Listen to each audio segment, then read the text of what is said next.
ఓం శాంతి. నమస్తే. ETV life ఆధ్యాత్మిక channel మానస ప్రేక్షకులకి స్వాగతం, సుస్వాగతం. దీపం అనేటువంటిది పరమ పవిత్రంగా మనం భావిస్తాం. పూజలు పునస్కారాలు చేసినప్పుడు దీపం లేకుండా పని అనేదే జరగదు. ఇంటికి దీపం ఇల్లాలు అని అంటారు. దీపంతోనే ఇల్లాలని ఎందుకు పోల్చారు? అన్నిటికన్నా ముఖ్యంగా చిన్న దీపమైనా సరే ఇంట్లో ఉన్న అంధకారాన్ని తొలగిస్తుంది. దీపం లేకపోతే ఎన్ని సుఖ సాధనాలు ఉన్నా సరే మళ్ళీ దీపం ఎప్పుడు వెలుగుతుందా, కరెంట్ ఎప్పుడు వస్తుందా, లైట్ ఎప్పుడు వస్తుందా అని మనం ఎదురు చూస్తూ ఉంటాం. సో దీపము అంటే ఇక్కడ దాని అర్థము వెలుగు, ప్రకాశం, జ్యోతి.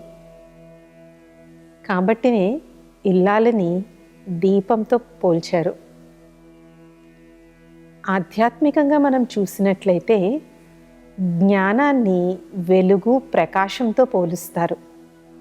జ్ఞానం అనే వెలుగు, జ్ఞానం అనే ప్రకాశము అనేటువంటి మాటలు మనం ఆధ్యాత్మికతలో ఎక్కువగా వింటూ ఉంటాం. మరి స్త్రీమూర్తులు కూడా జ్ఞాన దీపాలు వలె ఏ విధంగా అవ్వచ్చు? నేటి స్త్రీలు మల్టీ టాస్కింగ్ అంటే నిజంగానే అష్టభుజాదారులుగా, అష్టలక్ష్ముల్లాగా ఉన్నారు. అటు సాంకేతిక రంగంలో భారతదేశం ఈ మధ్యన చంద్రయాన్, ఆదిత్య L1 ప్రాజెక్ట్స్లో మహిళామూర్తులు చాలా ప్రముఖ స్థానాల్లో ఉన్నారు. భారతీయ మహిళా సైంటిస్టులు, విజ్ఞానవేత్తలకు అంతర్జాతీయ గుర్తింపు కూడా ఇప్పుడు లభిస్తోంది. మేడం థామస్ గారిని the rocket women of India అని పిలవడం జరిగింది. కాబట్టి ఈ విధంగా స్త్రీమూర్తులు ఇప్పుడు అటు సాంకేతిక రంగాల్లోనూ, విద్య వైద్య రంగాల్లోనూ, సాఫ్ట్వేర్ రంగంలో కూడా ఉన్నతమైన శిఖరాలను చేరుకుంటూ ఉంటున్నారు. ఈ విధంగా ప్రపంచంలో స్త్రీలు ఎంతో బాధ్యతాయుతమైనటువంటి పాత్రను పోషిస్తూ ఉన్నారు. బయట ఎన్ని పాత్రలు పోషిస్తున్నప్పటికీ అంతే సమర్థవంతంగా, అంతే నేర్పరితనంతో గృహస్థుని, కుటుంబాన్ని కూడా నడుపుకుంటున్నారు. రెండిటి మధ్య సమతుల్యతకు నేటి స్త్రీలు ఎంతో ప్రాకులాడుతున్నారు. మరి ఇలాంటి సమయంలో స్త్రీలకు ఆధ్యాత్మికత యొక్క ప్రాముఖ్యత ఏంటి? అసలు ఆధ్యాత్మికత కొరకు వాళ్ళ దగ్గర టైం ఉంటుందా, సమయం ఉంటుందా? కానీ మరి స్త్రీలు ఆధ్యాత్మికతను అలవాటు చేసుకోవాలా వద్దా అనేటువంటి కొన్ని ముఖ్యమైన విషయాలను ఇవాల్టి మానస ఎపిసోడ్లో మనం తెలుసుకుందాము. చూడండి, ఆరోగ్యపరంగా కూడా చూసుకున్నట్లయితే ఒకప్పటి స్త్రీల కన్నా ఇప్పటి స్త్రీలు కొంచెం అందులో వెనకబడుతున్నారనే మనం చెప్పుకోవాలి. దీనికి మనం రకరకాల కారణాలు అనేటువంటివి మనం వెతుక్కోవచ్చు. అవన్నీ అందరికీ సుపరిచితమే.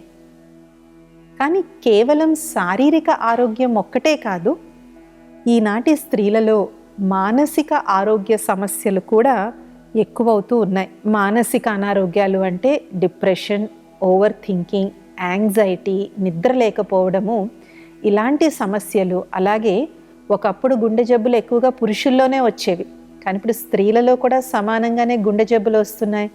మధుమేహ వ్యాధి కావచ్చు, కొలెస్ట్రాల్ కావచ్చు, బీపీ కావచ్చు. ఈ విధంగా శారీరక మానసిక అనారోగ్యాలకి ఒకప్పటి స్త్రీల కన్నా ఇప్పటి స్త్రీలు ఎక్కువగా గురవుతున్నారు. అలాగే PCOS అని, థైరాయిడ్ సమస్యలని, వీటి వలన సంతానోత్పత్తిలో కూడా ఇప్పటి మహిళలకు కష్టాలు ఎదురవుతూ ఉన్నాయి. మరి అలాగని అన్నీ మానేసి ఇంట్లో కూర్చోవాలా? అలాంటి పరిస్థితి కూడా ఇప్పుడు లేదు. ఎందుకంటే స్త్రీల యొక్క విలువ సమాజం గుర్తిస్తోంది, స్త్రీల యొక్క మేధస్సు సమాజం గుర్తిస్తోంది. స్త్రీలు కూడా వారిలో ఉన్నటువంటి నైపుణ్యాన్ని అన్ని వైపులా వినియోగించుకోవాలి, మా కాళ్ళ మీద మేము నిలబడాలి, మా స్వశక్తితో మేము నిలబడాలి అనేటువంటి ముందంజ వేస్తూ ఉన్నారు. ఇది చాలా హర్షించదగినటువంటి మార్పు. కాబట్టి ఈ మార్పుతో పాటు మనం ఆధ్యాత్మికతను కూడా ఎప్పుడైతే మనం జోడిస్తామో అప్పుడు పరిపూర్ణత అనేటువంటిది వస్తుంది. మరి ఆధ్యాత్మికతను జోడించడము అంటే దాని అర్థం ఏంటి?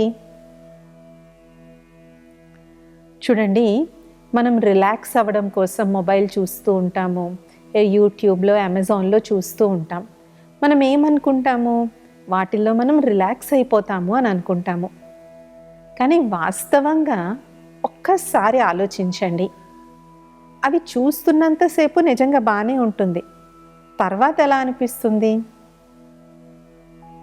ఇంకా తల భారం పెరిగినట్టు అనిపిస్తుంది, కళ్ళ మంటలు పెరిగినట్టు అనిపిస్తుంది. హాయిగా నిద్రపోవలసినటువంటి సమయాన్ని ఈ సాంకేతిక పరికరాల వెనకాతల వ్యర్థం చేసుకోవడం వల్ల నిద్ర కూడా సరిగ్గా పట్టదు. ముఖ్యంగా స్త్రీలు వీటిని ఎందుకు వాడతారు అంటే, మేము కొంచెం రిలాక్స్ అవ్వాలని చూసుకుంటామండి అని అంటారు. కొత్తలో ఇది రిలాక్స్ అవ్వడానికే మొదలవుతుంది, కానీ మెల్లమెల్లగా ఇదొక వ్యసనం కింద తయారవుతుంది. ఇంట్లో వంట చేస్తూ పొయ్యి మీద ఏదో పెడతాము, మనం మొబైల్లో మూలిగిపోతాము. ఇంట్లో వాళ్ళు అరుస్తారు, అమ్మ కూర మాడిపోతున్నట్టుంది, లేదంటే అన్నం మాడిపోతున్నట్టుంది, అప్పుడు ఉరుకుంటుంటూ వంటింట్లోకి పరిగెడతారనమాట. కాబట్టి ఏదో కొంచెం విశ్రాంతి పొందుకుందాము అని మొదలుపెట్టినటువంటి ఈ అలవాటు మెల్లమెల్లగా మనం దానికి ఎప్పుడు బానిసలైపోతామో మనం తెలీదు. అండ్ ఇంకొక దురదృష్టకరమైనటువంటి విషయం ఏంటి అంటే, మనం చూసే వాటిల్లో పాజిటివ్, అప్లిఫ్టింగ్, డివైన్ అంటే సకారాత్మకంగా మన ఆలోచనని ఉన్నతంగా చేసేటువంటి దివ్యమైనటువంటి కార్యక్రమాలు ఎన్ని ఉంటున్నాయి? తక్కువే ఉంటున్నాయి. ఉన్నా కూడా అవి ఏదో తెల్లవారుజామునో లేదంటే సాయంత్రం పూటలో ఉంటున్నాయి. ఈటీవీ లైఫ్ స్పిరిచువల్ లాంటి ఛానల్స్కి ఇప్పుడిప్పుడు ఆదరణ అనేటువంటిది బాగా పెరుగుతూ ఉంది. కాబట్టి మనం టెక్నాలజీని యూజ్ చేసుకుని నేను ఏదో రిలాక్స్ అవుదాము అనుకుంటే అది చాలా పరిమితంగా ఉంటుంది. అలాగని ఇప్పుడు ఆఫీస్కి వెళ్ళాము, ఆఫీస్లో మనం కూర్చొని సినిమాలు చూస్తూ కూర్చుంటానంటే ఆఫీస్ వాళ్ళు ఊరుకుంటారా? ఊరుకోరు కదా. కాబట్టి మరి ఆధ్యాత్మికతను ఏ విధంగా మనం మన జీవితంలోకి తీసుకుని రావాలి? ఆధ్యాత్మికతను ఎప్పుడైతే మన జీవితంలోకి ముఖ్యంగా స్త్రీలు ఎప్పుడైతే తీసుకొస్తారో వాళ్ళు చాలా స్టెబిలిటీని ఫీల్ అవుతారు, చాలా స్థిరత్వాన్ని వాళ్ళు అనుభూతి చేస్తారు. చిన్న చిన్న వాటికి కంగారు పడడం, ఏదైనా బెంబేలెత్తిపోవడం, అమ్మో వాళ్ళు ఉండాలి, వీళ్ళు ఉండాలి, లేదంటే మా ఆయన ఇంట్లో లేరు, మా నాన్న ఇంట్లో లేరు, పిల్లల ఇంట్లో లేరు అని అందరి మీద ఆధారపడేటువంటి తత్వం ఏదైతే ఉందో అది తగ్గి స్వయం మీద స్వయం ఆధారపడమే కాకుండా వీరు ఒక 10 మందికి ఆధారమూర్తిగా కూడా అవ్వగలుగుతారు. చూడండి, స్త్రీలు 10 పనులు కూడా ఒకేసారి చక్కబెట్టగలుగుతారు. అది సహజంగా ఉంటుంది. పొద్దున్న సమయంలో ఓ పక్క వంట చేస్తూ ఉంటారు, ఓ పక్క పిల్లల్ని స్కూలుకి పంపిస్తూ ఉంటారు, ఒక పక్క పనమ్మాయికి పని పురమాయిస్తూ ఉంటారు, ఇంకో పక్క వీళ్ళు ఆఫీస్కి రెడీ అవుతూ ఉంటారు. ఇది ఎవరు ట్రైనింగ్ ఇవ్వరు. ఎవరైనా ట్రైనింగ్ ఇచ్చారా మీకు? లేదు, సహజ సిద్ధంగా ఇది వస్తుంది. ఆఫీస్కి వెళ్తారు, కానీ టైం అయితే పిల్లలు స్కూల్ నుంచి తీసుకురావాలి, పిల్లలు పలానా ట్యూషన్కి వెళ్ళాలి, లేదంటే వాళ్ళు కూరగాయలు తెచ్చుకోవాలి, వాళ్ళు వెచ్చాలు తెచ్చుకోవాలి అని ఆటోమేటిక్గా ఈ ఆలోచనలు స్త్రీలకు నడుస్తూ ఉంటాయి. అంటే స్త్రీలలో సహజ సిద్ధంగానే మల్టీ టాస్కింగ్ యొక్క గుణం అనేటువంటిది ఉంటుంది. అలాగే స్త్రీలలో ఉన్నటువంటి ఇంకొక అద్భుతమైన గుణం ఏంటంటే అందరినీ పాలన ఇవ్వడం. చూడండి, ఇంట్లో అక్క తమ్ముడు ఉన్నారనుకోండి,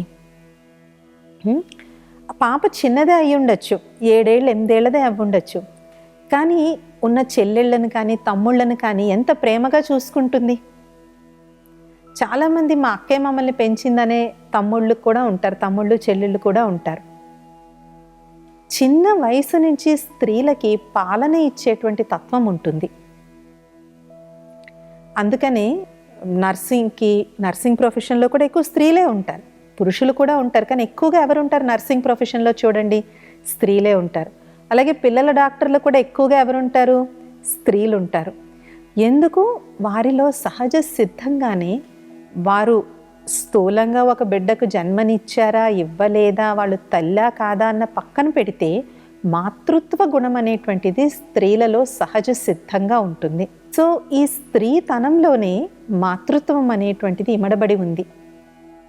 అందుకనే మీరు బ్రహ్మకుమారి సంస్థ పూర్వ అధినేత్రి అయినటువంటి దాది ప్రకాష్మణి గారి జీవిత చరిత్ర కానీ చదివినట్లయితే, వారి సంపర్కంలో వచ్చిన వారి అనుభూతులను కానీ విన్నట్లయితే అందరూ అంటారు, మాకు దాదీజీ దగ్గరికి వెళ్ళగానే మా అమ్మ దగ్గరికి వెళ్ళినట్టు మాకు అనిపించేది అని.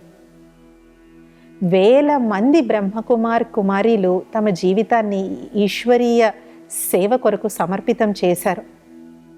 వారందరికీ కూడా దాదీజీ మాతృత్వ పాలన అనేటువంటిది ఇచ్చేవారు. దాది అంటే పెద్దక్క అని అర్థం. పెద్దక్క అంటే ఎంత ప్రియంగా ఉంటుంది. అలాగే మాత అమృతానందమై అమ్మ అని వారిని అంటారు. ఎవరైనా కూడా వెళ్ళి వారి ఒడిలో ఇలాగ పడిపోతే మనసంతా తేలిక అయిపోతున్నట్టు అనిపిస్తుంది.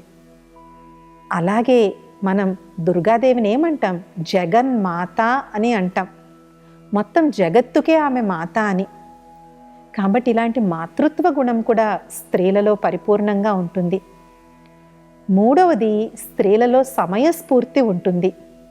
ఎక్కడ ఏం చెప్పాలి, ఎక్కడ ఏం చెప్పకూడదు, ఎవరితో ఎలా ఉండాలి, ఎవరితో ఎలా ఉండకూడదు అనేటువంటి నేర్పరితనం, సమయస్ఫూర్తి లాంటి గుణాలు కూడా స్త్రీలలో ఉంటాయి. అందుకనే ఎప్పుడైతే ఇంట్లో ఉన్నటువంటి స్త్రీ, మహిళామూర్తి ఎప్పుడైతే ఓర్పుతో సహనంతో ఉంటుందో ఆ ఇల్లు చాలా సంతోషంగా ఉంటుంది. అందుకే ఇంగ్లీష్లో ఒక చాలా మంచి సామెత ఉంది, happy wife equals happy life. అంటే భార్య ఆనందంగా ఉంటే జీవితం అంతా ఆనందంగా ఉంటుంది అని చెప్పేసి. అలాగే స్త్రీలలో ఉండేటువంటి ఇంకొక అతి ముఖ్యమైనటువంటి అద్భుతమైనటువంటి కళ అందరికీ పెట్టే కళ. అందరికీ పంచుతూ ఉంటారు. చూడండి, ఇంట్లో తల్లి ఉందనుకోండి, పిల్లలు తిన్నంత వరకు ఆమె తినదు. అందరు పిల్లలకి కంపల్సరీగా వారు పెట్టాలి.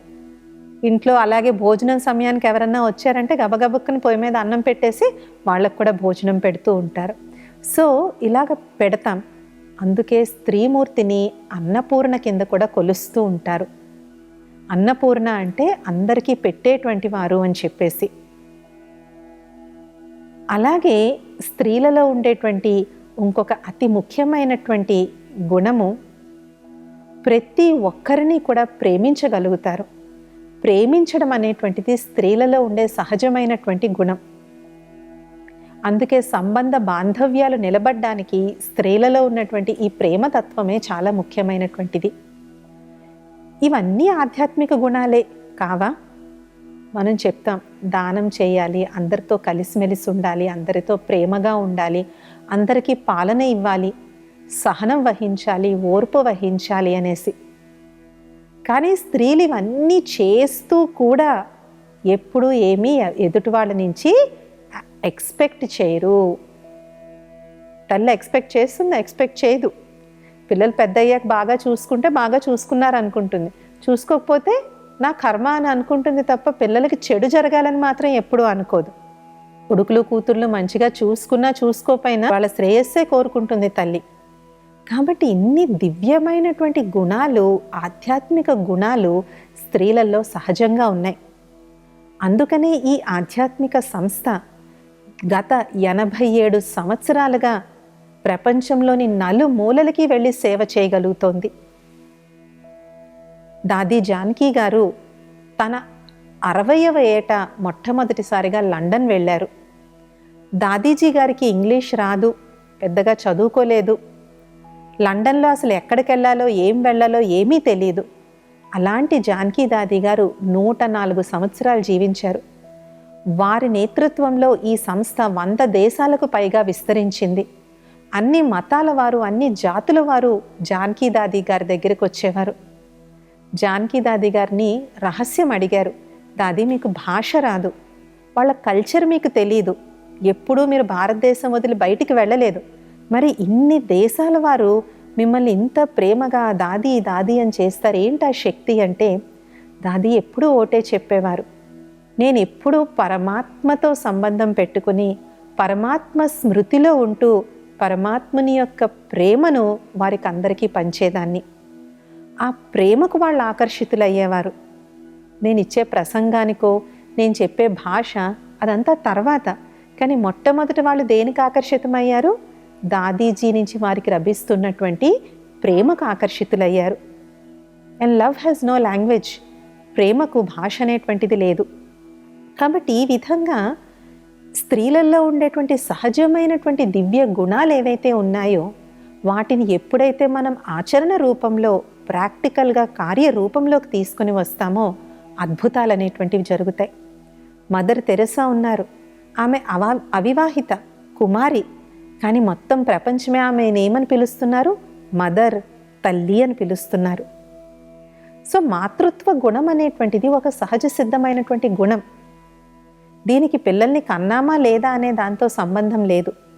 ఒకరికి ప్రేమగా పాలనివ్వడం, వారు కష్ట సమయంలో ఉన్నప్పుడు వారి కష్టాన్ని వినడం, చేతనైనంత సహాయం చేయడం, నిస్వార్థమైన ప్రేమను చూపెట్టగలిగినటువంటి ప్రతి మహిళామూర్తి ఒక మాతృమూర్తే.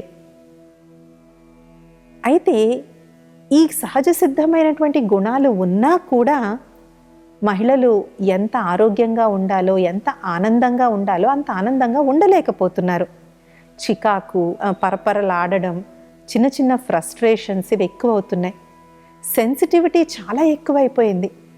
మనం పేపర్లో చూస్తూ ఉంటాం, భర్త నచ్చిన చీర కొనలేదనో, నచ్చిన మొబైల్ కొనివ్వలేదనో, అత్తగారు ఏదో చిన్న మాట అనిందనో, ఆడపడిచేదో చిన్న మాట అనిందనో ఆత్మహత్యల దాకా వెళ్ళిపోతూ ఉన్నారు. కొన్ని విపరీతమైనటువంటి కేసెస్లో అయితే వాళ్ళ ఆత్మహత్యా యత్నమే చేయడమే కాదు, పిల్లల్ని కూడా కడతేరించడానికి వెనుకాడట్లేదు. మరి ఇన్ని గొప్ప దివ్య గుణాలు జగన్మాత కింద పూజింపబడుతున్నటువంటి స్త్రీమూర్తులు ఇవాళ ఇలాంటి దుస్థితికి ఎందుకు వస్తున్నారు? మనం పేపర్లో చూస్తూ ఉంటాం, భర్త నచ్చిన చీర కొనలేదనో, నచ్చిన మొబైల్ కొనివ్వలేదనో, అత్తగారు ఏదో చిన్న మాట అనిందనో, ఆడపడిచేదో చిన్న మాట అనిందనో ఆత్మహత్యల దాకా వెళ్ళిపోతూ ఉన్నారు. కొన్ని విపరీతమైనటువంటి కేసెస్లో అయితే వాళ్ళ ఆత్మహత్యా యత్నమే చేయడమే కాదు, పిల్లల్ని కూడా కడతేరించడానికి వెనుకాడట్లేదు. మరి ఇన్ని గొప్ప దివ్య గుణాలు జగన్మాత కింద పూజింపబడుతున్నటువంటి స్త్రీమూర్తులు ఇవాళ ఇలాంటి దుస్థితికి ఎందుకు వస్తున్నారు? చదువు ఏమన్నా తక్కువ ఉందా? లేదు. డబుల్ PhDలు, ట్రిపుల్ PhDలు చేస్తున్నారు. పోనీ ధనం ఏమన్నా తక్కువ ఉందా? లేదు. ఒకప్పుడు సంవత్సరంకంతా ఒక కొత్త చీర వచ్చేది. ఇప్పుడు రోజు ఒక కొత్త చీర కట్టుకునేటువంటి స్థాయికి ఇప్పుడు ధనం పెరిగింది. సుఖ సౌఖ్యాలు ఏమన్నా తక్కువ ఉన్నాయా? ఒకప్పుడు ఉదయాన్నే ఇంట్లోకి కావాల్సిన నీళ్ళని బావిలోంచి తోడుకోవాల్సి వచ్చేది. 10 గంగాళాల నీళ్లు బావిల్లోంచి తోడుకుంటేనే ఇంట్లో పొయ్యి వెలిగించగలిగేవాళ్ళం. పొయ్యి కూడా కట్టెల పొయ్యి. రోజంతా మసిని పీలుస్తూ పీలుస్తూ లంగ్ క్యాన్సర్స్ వచ్చేటువంటివి, థ్రోట్ క్యాన్సర్స్ వచ్చేటువంటివి. కానీ ఇప్పుడు అన్నీ 5 వేళ్లతో కొన్ని బట్టలు నొక్కితే అన్ని పనులు అయిపోతున్నాయి. సామాన్లు తోమక్కర్లేదు, గదులు తడిగుడ్లు పెట్టక్కర్లేదు, బట్టలు ఉతకక్కర్లేదు, ఆఖరికి ఇప్పుడు వంట కూడా చేయాల్సిన అవసరం యాక్చువల్గా లేదు. మరి సుఖ సౌఖ్యాలు పెరిగాయి కదా, మరి మానసిక దౌర్బల్యం ఎందుకు వస్తోంది? ఒకప్పుడు భారతదేశం ఎంతో పేద దేశం. 10 మంది 12 మంది పిల్లలు ఉండేవారు. భర్తలు చనిపోయినా కూడా ఎందరో స్త్రీమూర్తులు ఆ 10 పిల్లల్ని 12 పిల్లల్ని, చదువు లేదు, కంప్లీట్ నిరక్షరాస్యత, పేదరికం ఉన్నా ఆ పనులు చేసి ఈ పనులు చేసి ఆ పిల్లలందరినీ పెంచారు. వాళ్ళని మంచి మంచి స్థాయిల్లోకి తీసుకెళ్లారు. మన అమ్మమ్మలు నాయనమ్మల్ని వాళ్ళ కథలు మనం విన్నట్లయితే వాళ్ళతో పోల్చుకుంటే మనకి ఇప్పుడు ఎన్ని సుఖ సౌఖ్యాలు పెరిగాయో మనకు తెలుస్తుంది. మరి వాళ్ళల్లో ఉన్న మనోనిబ్బరం ఇప్పుడు ఎందుకు ఉండట్లేదు? ఇప్పుడు చాలా ఇళ్లలో ఒక్కళ్ళే చైల్డ్, సింగిల్ చైల్డ్. దీనికి ముఖ్యమైనటువంటి కారణం ఆధ్యాత్మిక పునాది కొరవడడం. ఆధ్యాత్మికత అంటే జీవితం యొక్క ప్రతి చిన్న ఆస్పెక్ట్లోనూ కూడా మనం ఆధ్యాత్మిక విలువలని, మానవ విలువలని, దైవీ విలువలని సమ్మిళితం చేసి ఆ కార్యాన్ని మనం చెయ్యడం. ఉదయాన్న నిద్ర లెగవగానే వెంటనే మంచం నుంచి లేచి వంటింట్లోకి పరిగెట్టే బదులు 2 minutes తప్పకుండా ప్రతి ఒక్కళ్ళు తీయగలుగుతారు. 2 minutes ఉదయం లెగవగానే ఒక్కసారి పరమాత్మని యొక్క స్మృతితో మీ డే స్టార్ట్ చేయండి. Dear God good morning. చూడండి, ఒకప్పుడు ఇప్పటికీ కూడా చాలామంది ఉదయం లేచిన వెంటనే వాళ్ళ అరచేతులు చూసుకుంటారు. అలాగే మనం ఏమంటాం, వాళ్ళు ఉదయం లేచిన వెంటనే ఎవరి మొహం చూసామో కానీ ఏంటో ఇవాళ ఇలా జరుగుతుంది అంటున్నారు. అంటే దీన్ని బట్టి అర్థం ఏంటి? పొద్దున్నే మనం మొట్టమొదటిగా ఎవరిని తలుచుకుంటామో, ఎవరి ముఖం చూస్తామో దాని ప్రభావం రోజంతా మన మీద పడుతుంది. మీకు ఉదయం లెగిసి మెడిటేషన్కి టైం లేకపోవచ్చు, యోగాకి టైం లేకపోవచ్చు, వాకింగ్కి టైం లేకపోవచ్చు, జాగింగ్కి టైం లేకపోవచ్చు, స్పిరిచువల్ నాలెడ్జ్ వినడానికి వేటికి టైం లేకపోవచ్చు. కానీ లెగవగానే డియర్ గాడ్ గుడ్ మార్నింగ్, ఓ పరమాత్ముడా నీకు గుడ్ మార్నింగ్ అంటే మన ఫస్ట్ థాట్లోకి ఎవరు వచ్చారు? భగవంతుడు వచ్చారు, పరమాత్ముడు వచ్చారు. ఆ తర్వాత మార్నింగ్ సహజంగా అన్నిళ్లలో బిజీగా ఉంటుంది. ఆ సమయంలో ఆధ్యాత్మిక విషయాలను వింటూ మన పని మనం చేసుకున్నట్లయితే ఆటోమేటిక్గా వాటి యొక్క పాజిటివ్ పీస్ఫుల్ వైబ్రేషన్స్ మన మైండ్లోకి ఎంటర్ అయిపోతూ ఉంటాయి. ఎందుకంటే మేము చాలామంది విమెన్ని చెప్తే, సిస్టర్ మార్నింగ్ మాకు అసలు మంచినీళ్ళు తాగడానికి కూడా టైం ఉండదు సిస్టర్, ఇంకా మేము కూర్చుని యోగం ఏం చేస్తాం, మెడిటేషన్ ఏం చేస్తామంటారు. ఇది చాలా వాస్తవమైనటువంటి విషయం. పిల్లలకేమో 7:15 కల్లా బాక్స్ కట్టాలి, 8 భర్తకి బాక్స్ కట్టాలి, 8:30కేమో వీళ్ళు వెళ్ళాలి, అన్నీ మానేసుకుని 6 to 8 మెడిటేషన్ చేస్తూ కూర్చోండి అంటే ఎలా కుదురుతుంది? అవ్వదు. సో మనం ప్రాక్టికల్గా అయ్యే విషయాలు మనం తెలుసుకోవాలి. కాబట్టి కాళ్ళు చేతులను అయితే మనం ఫ్రీగా ఉంచలేం, కానీ చెవులు ఫ్రీగానే ఉన్నాయి కదా. కాబట్టి మనం వంట చేసే చోట, మనం రెడీ అయ్యే చోట మంచి ఆధ్యాత్మిక విషయాలను వింటూ మనం చేసుకున్నప్పుడు, మీరు ఒక్క వారం రోజులు ఇలా చేయండి, మీరు అంతే పని చేస్తారు, but me levels of exhaustion తగ్గిపోతాయి. ఉదయం ఉండేటువంటి ఫ్రస్ట్రేషను, చికాకు తగ్గిపోతుంది. ఓం ధ్వని పెట్టుకుని పని చేసుకోవచ్చు. బ్రహ్మకుమారీస్లో అయితే ప్రతిరోజు ఉదయాన్న పరమాత్ముడు చెప్పినటువంటి మహావాక్యాలను ఈశ్వరీయ జ్ఞాన మురళి అని రోజు ఉదయాన్న 6 నుంచి 7 కానీ 7 నుంచి 8 కానీ వినిపించడం జరుగుతుంది. చాలామంది ఆశ్రమానికి రాలేనటువంటి వాళ్ళు ఇంట్లో పని చేసుకుంటున్నప్పుడు ఆ మురళి వింటూ పని చేసుకుంటారు. ఎందరో ప్రాక్టికల్ అనుభూతి చెప్తారు, ఆ మురళి వింటూ మా పని మేము చేసుకుంటున్నప్పుడు మా మనసు చాలా తేలిగ్గా ఉంటుంది అని. పని అదే జరుగుతుంది. ఇప్పుడు ఉదయం అయిపోయింది, ఇప్పుడు మనం టిఫిన్ తింటున్నాం, కాఫీ తాగుతున్నాం, లేదంటే ఏదో సలాడ్ తింటున్నాం, ఏదన్నా తినచ్చు. కానీ తినే ముందు మళ్ళీ ఒకసారి పరమాత్ముని యొక్క స్మృతి, సంపూర్ణ ధన్యవాద భావనతో ప్రకృతికి, పరమాత్ముడికి, ఆ ఆహారం మన టేబుల్ మీద రావడం కొరకు ఎంతమంది ఎన్ని విధాల కష్టపడి ఉంటారో వాళ్ళందరికీ ఒకసారి మనస్ఫూర్తిగా ధన్యవాద భావనతో మనం భోజనం మొదలుపెట్టాలి. మనం చూస్తూ ఉంటాము, భోజనం చేసే ముందు భగవంతుని యొక్క ప్రార్థన చేయడం అనేటువంటిది ఆచారంగా వస్తూనే ఉంటుంది. కాబట్టి ఈ విధంగా ఎప్పుడైతే మనం భోజనం చేసేటప్పుడు కూడా పాజిటివ్గా మనం స్టార్ట్ చేస్తామో, ఫుడ్ మనం గాబరాగా తినడం, కుక్కుకుంటూ తినడం, ఏం తింటున్నామో తెలియకుండా తినడం అలాంటివి జరగవు. కాబట్టి ఈ విధంగా మనం ఏ పని చేస్తున్నా కూడా పరమాత్ముని యొక్క చింతన, పరమాత్ముని యొక్క ధ్యానము, ఆ భావనతో ఎప్పుడైతే మనం చేస్తామో దాంట్లో ఆటోమేటిక్గా ఆధ్యాత్మిక శక్తి అనేటువంటిది నింపుతుంది. చూడండి, స్త్రీలే ఇవాల్టి పిల్లల్ని తీర్చిదిద్దాలి. ముఖ్యంగా తల్లి ఎప్పుడైతే ఇలాంటి ఆధ్యాత్మిక మార్గంలో ఉంటుందో పిల్లలు ఆటోమేటిక్గా ఆ మార్గంలో పయనించడానికి ప్రయత్నిస్తారు. తల్లి, తండ్రి, అందులో కూడా ముఖ్యంగా తల్లి ఎప్పటి వరకైతే ఇలాంటివి ఆచరించదో పిల్లలు కూడా ఎక్కువగా అనుసరించరు. ఎందుకంటే చిన్న వయసులో, ఎస్పెషల్లీ టీనేజ్ 15 సంవత్సరాల వయసు లోపల పిల్లలు ఎక్కువ తల్లితోనే అటాచ్డ్గా ఉంటారు, అమ్మ దగ్గరే ఎక్కువ ఉంటారు. కొంచెం 10th పాస్ అయ్యి, ఇంటర్ పాస్ అయ్యి అప్పటి నుంచి ఎక్కువగా ఫాదర్తో, తండ్రితో ఎక్కువ సంబంధం పెరుగుతుంది. కానీ చిన్నతనంలో, స్కూల్ వయసులో అంతా అమ్మ చుట్టే తిరుగుతూ ఉంటారు. కాబట్టి తల్లి ఎవరైతే ఉన్నారో వారు ఎప్పుడైతే ఇలాంటి ఆధ్యాత్మిక విషయాలను, ఇలాంటి ఆధ్యాత్మిక డిసిప్లిన్స్ని ఇంట్లో పెడతారో ఆటోమేటిక్గా పిల్లలు కూడా ఇదవుతారు. వాళ్ళకు కూడా చెప్పండి, నువ్వు ఉదయం లేచిన వెంటనే ఫస్ట్ భగవంతుని స్మృతి చేయాలి, భగవంతుని ముఖం చూడాలి. ప్రతి ఇంట్లో ఒక పూజా మందిరం అనేటువంటిది ఉంటుంది, పూజా మందిరం లేకుండా ఉండదు. కాబట్టి అక్కడికి వెళ్ళి ఒక దండం పెట్టుకోవడము, లేదంటే మెడిటేషన్ చేయడము, ఇలా నువ్వు డే స్టార్ట్ చేయాలి అంటే మీరు చేస్తున్నారు కాబట్టి మిమ్మల్ని చూసి పిల్లలు కూడా చేస్తారనమాట. కాబట్టి ఇంటికి దీపం ఇల్లాలు అంటే ఆ దీపం అన్ని విషయాల్లోనూ, ముఖ్యంగా ఆధ్యాత్మిక విషయాల్లో కూడా ఆ దీపం అనేటువంటిది వెలుగుతూ ఉండాలి. మీరు ఎందరో మంది స్త్రీలకు మీరు కూడా ఉదాహరణమూర్తిగా అవ్వచ్చు. వచ్చే మానస ఎపిసోడ్లో ఇంకొన్ని విషయాలను తెలుసుకుందాం. ఓం శాంతి, నమస్తే.